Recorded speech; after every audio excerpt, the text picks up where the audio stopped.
বিয়ে করা, সংসার করা আসলে কিন্তু সহজ কথা নয়, ভিন্ন জগৎ আমার মনে হয়।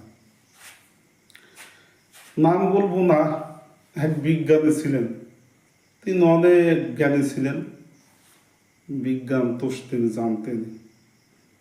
হুট করে একটা লোক বলল যে আপনি তো অবিবাহিত, তাই এত বিজ্ঞান জানেন, বিয়ে সম্পর্কে কিছু জানেন?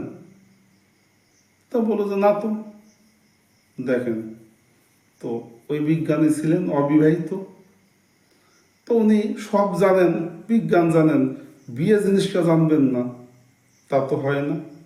উনি তখন ওই জ্ঞানটা আরো আহরণের জন্য বিয়ে করলেন। বিয়ে করার পর কি হলো জানেন? বিয়ের জ্ঞানটা জানলেন, কিন্তু তিনি যে বিজ্ঞানী ছিলেন, বিজ্ঞানী তিনি ভুলে গেলেন। ধন্যবাদ।